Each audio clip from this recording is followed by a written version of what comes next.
Wapako Yesu gokinyi makawuono ma Nyasaye ochiewa chieng' wuok tich mondo wane ng'wono mare.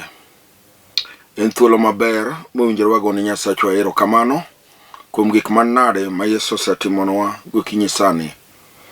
Ang'e nitie jowa moko mochiew, moko nie tich, moko yaka dhi e tich, moko be osechiew dhi e safari, moko dhi dala. Owinjore mondo walam Nyasaye maduong' manyalo telonwa e weche duto gokinyi masani. Ang'en jawinjo ma Nyasaye osechiew mondo walam kodi Nyasaye kama entie. Inyalo kulo wi piny mondo waduokne amina erokamano. Nyasaye momiyo ng'wono mwaneno odiechieng' ma kawuono mar wuok tich gokinyi maber ma kawuono ni, kendo wanalam Nyasachwa. Agoni erokamano Ruoth Nyasaye moloso kawuono. Aluonge ni tinende iber wuon polo kod piny. Go wang'i malich rango mama mani otandano. Okonyal chung' rango wadwano. Okonyal chung' jochiendo twe piny.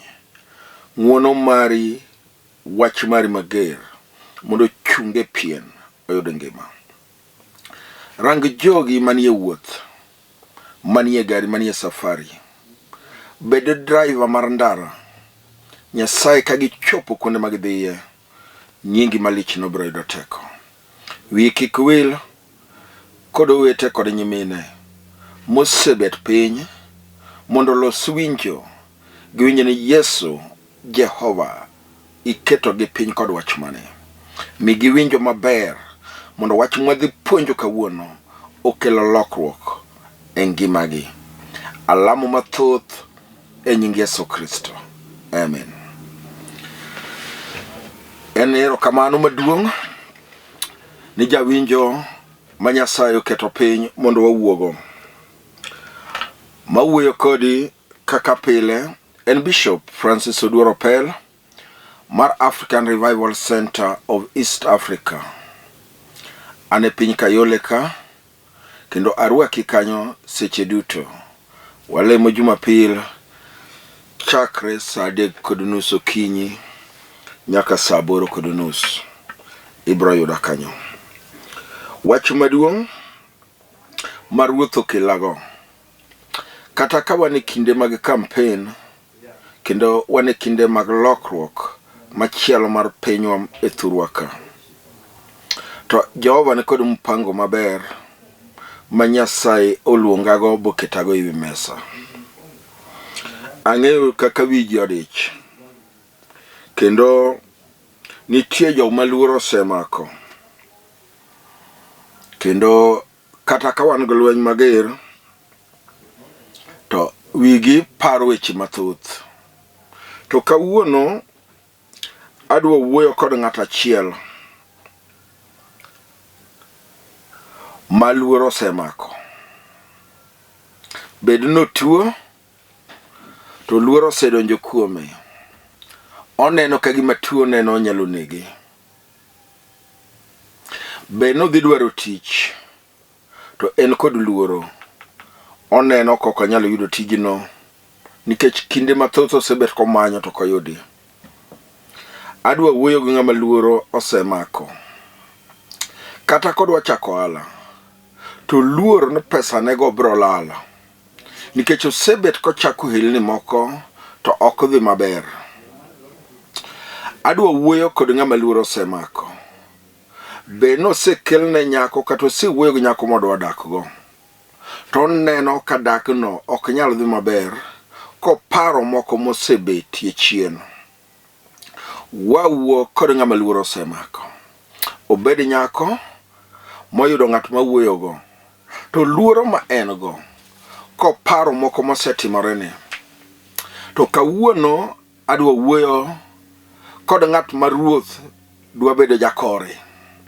Obed wuoyi madwa dhi gedo to luoro osemake, kech kinde duto mopango wachno to masirni moko emoromogo, kendo lwenje moko emoromogo e nyime.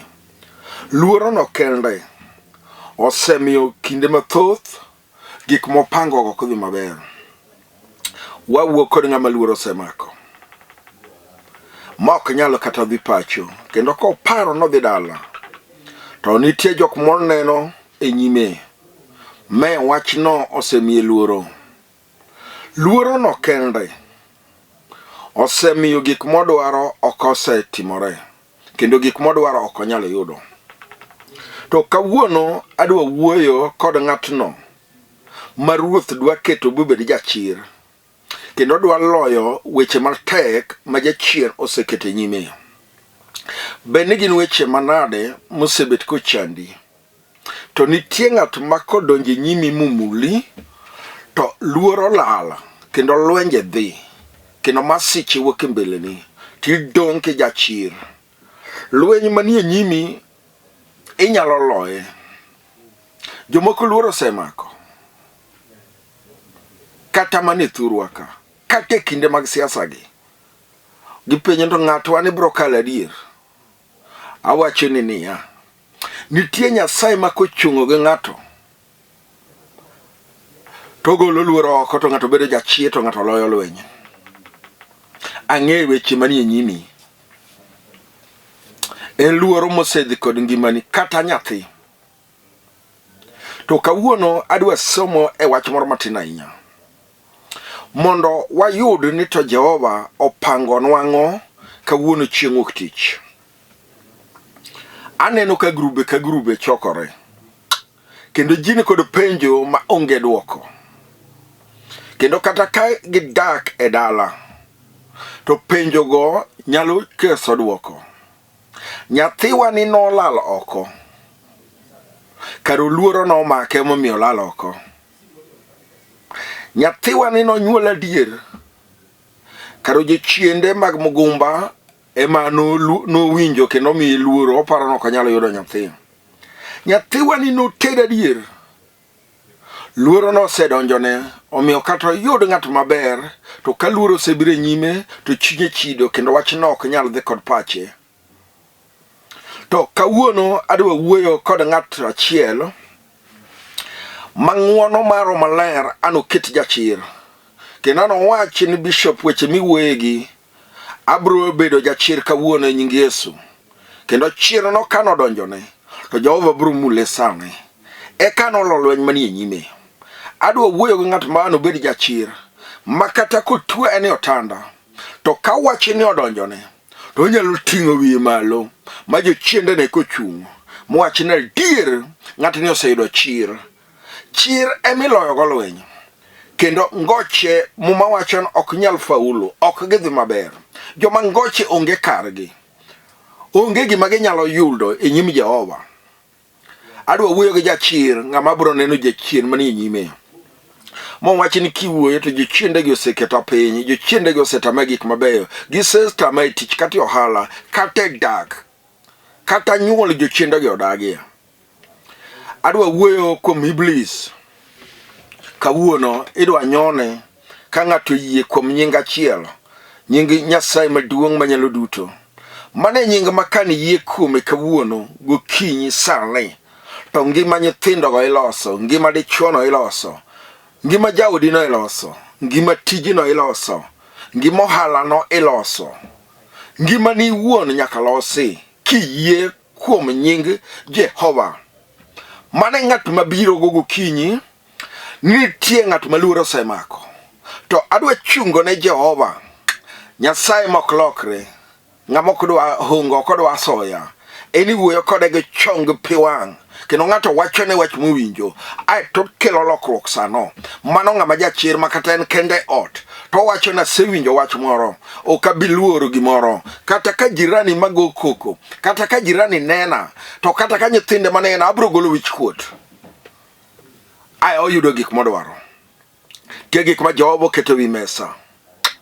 Luoro kende osemuone yudogi, kendo luoro no kendo osemi jasigo nyoni sawa sawa.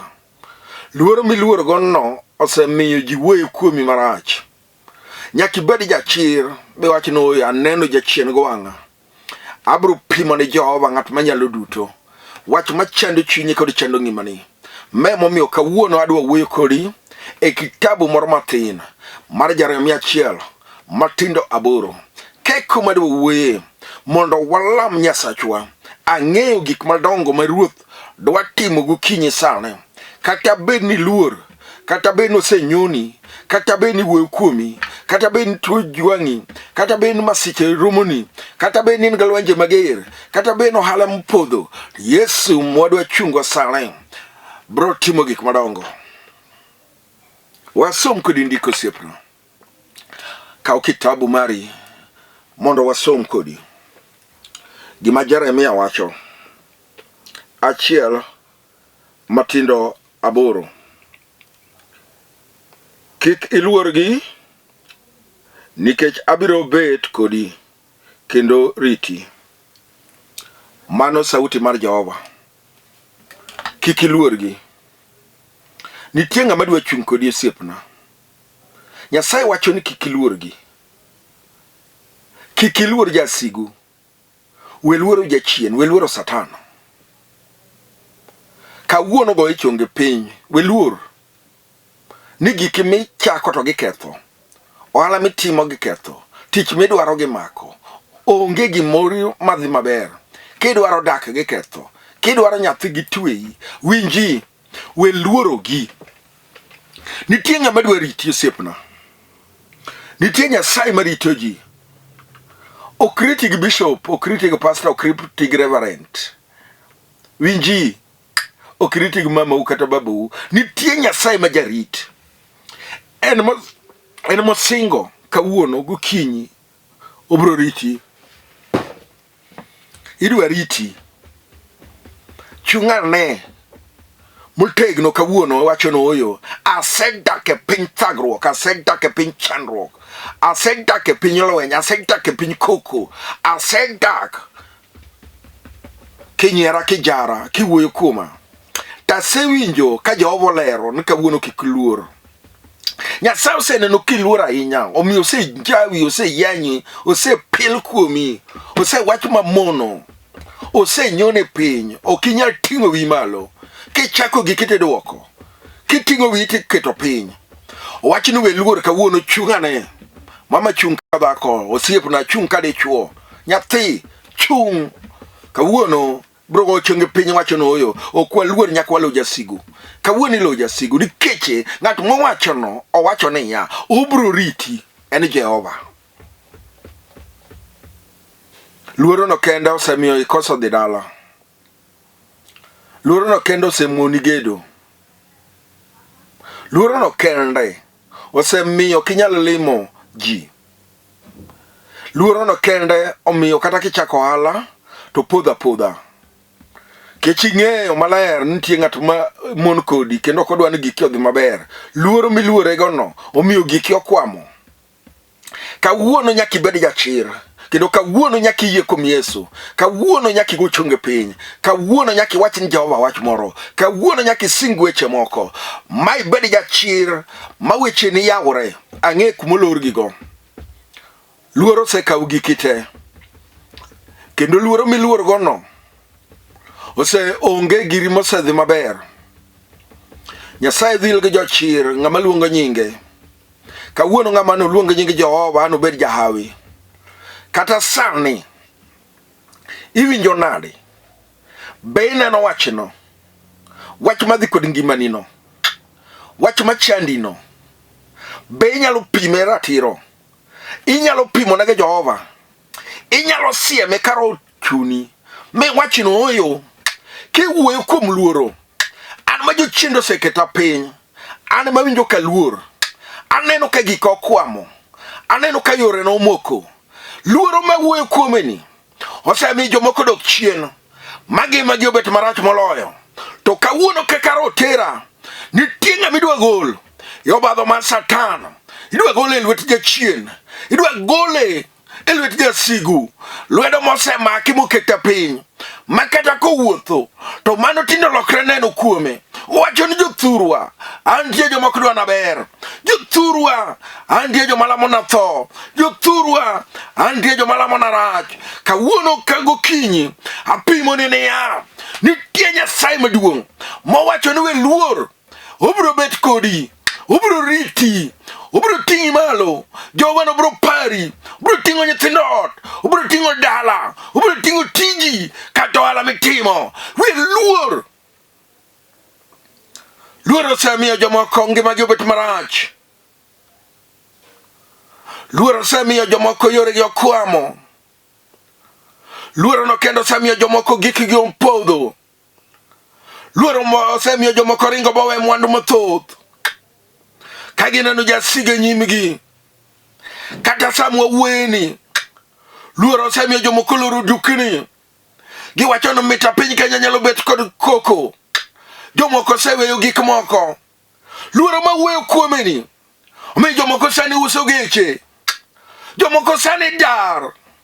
Moko ringo kadhi kuonde machielo. Giwacho ni mita piny Kenya nyalo bet gi remo. Wapimne niya. Joma luor nyalo wito mwandu mathoth. Joma luor nyalo wito gik mabeyo. We bed jachir. Inyalo dwaro Yesu. Wacho no bro riti. Kama intieno. Nitie rit mar Jehova. Ok rit mar dhano. Omiyo we luor. Chung kuom Jehova. Gaga chonge piny. Pim ni Nyasaye wach. Akia ni winjo osiepna. Akia ni winjo nyaminwa. Luoro nyalo mi wit gik mathoth. Kendo kata ka wadong wik achiel. Kata wadong wik ariyo. To luoro nyalo miyo jomoko wit gikgi. Giwacho noyo. Adhi pacho. Moko sani uso gik moko Nairobi. Kata piny Mombasa, kata piny Kisumu. Kata piny Eldoret, kata piny Kitale. Giwacho ni gidok ka luo. Luoro sedonje ngimagi. Wachni niya. Nyasaye bro chung kodi. Nyasaye bro chung e piny Kenya. Nyasaye bro chung e election ni. Nyasaye bro chung e odi kanyo. Nyasaye bro chung kuom nyithini. Ruoth wacho no bro ritou. Joma luoro ok nyal yudo gimoro. Wawuok kuom jachir achiel. Dhako mawacho na kawinjo kiwuoyo kuom luoro. An tinde jachir ang'eyo Yesu. Jochir go ging'eyo Jehova. Giwacho ni wabro go chongo piny. Wabro lamo Nyasachwa. Gin gilamo Nyasach polo. Omiya pimo ni wadwa kama intie. Bedane jachir go kinyi sani. Wacho no oyo. Abro chung kuom Jehova. Abro pimo ni Nyasaye weche machanda. Kata ka beni tuo. Madaktache osewacho ni onge tuo. To ijalo bedo jachir dak achiel. Kiwinjo ni jachir. Makawuono sani. Jehova singo ne gik mabeyo. Ruoth owacho ni dwa rite. Dwa ting'e malo. Nyasaye no ema dwa changi. Owinji kuma intieno. Ng'e gik machando chunyi. Minwa kata wadwa. Beni onge kata tich. Kata ionge ohala mitimo. Kata chandori manade. Jehova ng'eyi. Ruoth neni kama intieno. Kata gokinyi sani. Jehova ng'e gimidwaro. Teko Nyasaye dhi tiyo. Jochiende mane okelo luoro kuomi. Gibiro wang' ka mach sani. Gibiro dhi achiel kachiel. Mondo idong' ka in thuolo. Kech nitie gik mabeyo ma Ruoth dwa timo e ngimani. Winj gima Muma wacho. Kawuono gokinyi sani. Jogo moseketo luoro e ngimani. Momiyo wecheni odhi marach. Kawuono ok gibi yudo thuolo. Nyasachwa dwa timo gik madongo. Kata kiminenano. Abro weyo teko maro maler. Nyasaye mapok nolo manyaka nene. En kadhako kata dichuo yie kuome. To ngimane lokore. Ruodhwa notiyo ka kompyuta. Kowacho notimo to timo. Kowacho noting'i malo to ting'i malo. Kowacho nogwedho nyithindi to gwedho. Kowacho noting'o odi malo to ting'o. Kowacho ni dhi gedo tidhi gedo. Kowacho ni go dala tigoyo. Ruoth onge reverse. Gima owacho notimo to timo. Akia ni winjo nade. Aneno ka ng'ato oseneno luoro manie nyime. Kendo kiwuoyo kuom luoro, to owacho ni jirani ni nyocha luore. Owacho ni owadwa ni nya luoro. Onyalo timo neno kowacho ni wuonwa ni nyocha luore. To kiwacho ni Ruoth nyalo. Tasei abro gochonga piny sane.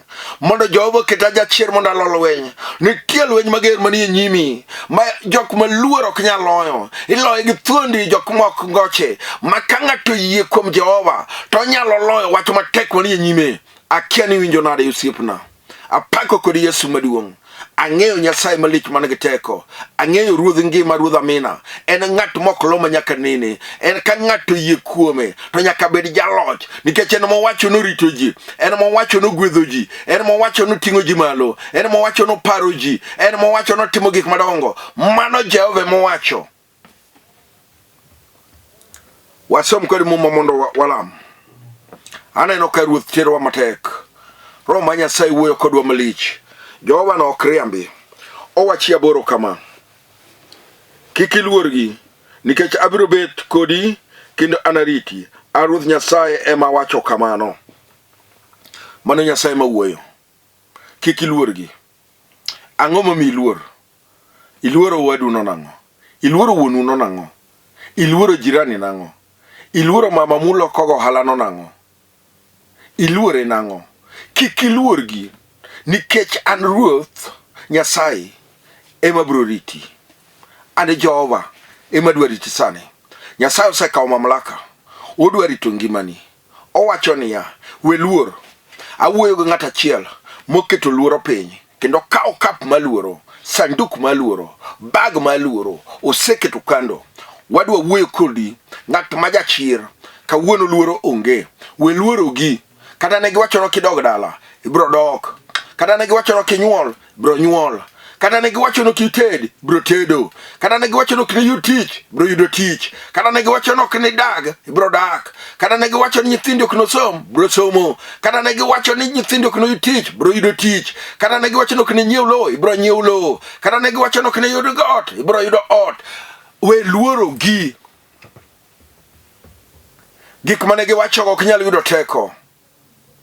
We luoro gi. Nyasaye wacho ni dwa riti. En ya Jehova. Jomoko sedak e piny luoro. Piny luoro jomodak ok yud gik moko. Kata mwandu mag piny ni ok giyudi. We luoro gi. Gik mane giwacho ting'eyo. To kawuono Nyasaye dwa riti. Kendo sama Jehova riti, security midwa yudo kawuono, ibiro yudo gik mane giwacho no kinyalo yudo. Ibiro yudo dak kawuono nyaminwa. Ibiro yudo nyathi mane isekosogo. Ibiro changi kuom tuo mosechandi aming'ano. We luoro gi. Negi timo gik madongo, negi yengo, negi yango gik moko, negi lamo, negi rocho kari, negi tueyo, negi yiri, negi timo gik manono. To Roho Maler wacho ni an Jehova ma wacho abiro riti. We luoro gi. Ang'o momiyo iluoro osiepna? Ang'o momiyo iluoro ni dhi gi ngimani? Ang'o momiyo iluoro jasigu? Dak ichung' malo ka jachir. Iwach na asewinjo message, asewinjo wach. Asewinjo gima Jehova dwaro. Asewinjo. An mane giwacho nok nadhi maber. An mane giwacho ni yor ok nodhi maber. An mane giwacho ni nyithindo ok nosom. An mane giwacho nok nayud tich. An mane giwacho nok naged. An mane giwacho nok nadog dala. An mane giwacho ni chiega ok nosom. Winji. Awacho ni owadwa. Gik manowachigo nyaka yudgi. Idhi kendo. Chiege dhi nyuol. Idhi gedo, idhi nyiew lowo. Nyithindi dhi bedo graduate. Dhier mane ginene dala Nyasaye loso, idhi bedo jamwandu. Ruodhwa jahono. Nyingi ting'o malo. Promotion gi tich nitie nyimi. Gik manowach onge yudore. We luoro jogo, ng'at midwa wuoyogo sani, ma wuoyo kodi, lok pachi, ng'ama wuoyo kodi ni, mok bishop, me Jehova, Roho Maler, ema wuoyo kodi, lok pachi, siepna, lokane pachi dak achiel. We gik mitimo, kaw sim ket piny, we mako sim e lweti, wach ni ochopo mok wach mitugo go isedok chien joma ni somo go moko riembo geche madongo moko gero ute moko gero palace moko gero home moko nago plod moko nyiewo gik madongo inja chien pod oretki okete piny oduokie kong oduokie mer oduokie malaya gi gik manono onge kumidhiye winji me wach mok tugo go Nyasaye maduong iseluoro gin tindi wuotho mana kiwacho no oyo wad guon ok dwara an jogo ok dwara winji weluor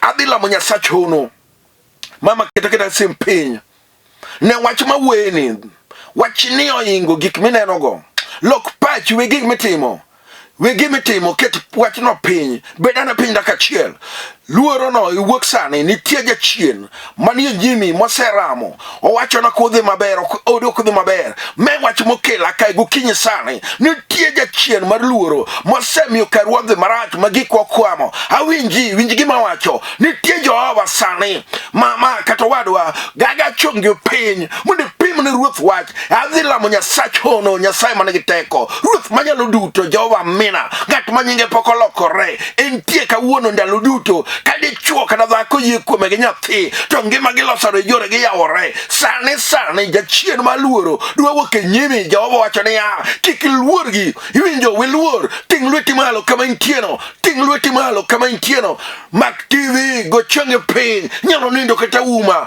kilamo Jehova kake neno Nyasach hono dwa timo gimoro gik ma onge yudore sani winyo nari adhila mokodi amina adhila mokodi Yesu Nyasaye malicho manigi teko ruodho ono ang'e ruodho wano gik matimo wiya ok nyalo wil kode na neno kotime ngimana kata in sana yoburo timoni an mane iluoro no donjona miyo na aparo no onge Jehova sama na agondo wa kitabuni nitie Nyasaye matimo na yie bago chonga piny sama wachno noloya na kwayo Nyasaye teko mana bedo jaloch mitinda thiana wijo chiendo ga thiana wijo jogo awuoyo kuom gi marach ang'ena na loyogi inyalo loyo sani adhi lamo Nyasaye erokamano aneno wadwa osego chonge piny nyaminwa go chonge piny erokamano aneno nyithindo sego chonge piny ting'ura tinga lwetu malo erokamano nyaminwa ywagga ni Yesu ok ywag ni pastor ok ywag ni bishop tinga lweti malo kama intieno erokamano agoni erokamano thuon mar Galili Nyasaye manigi teko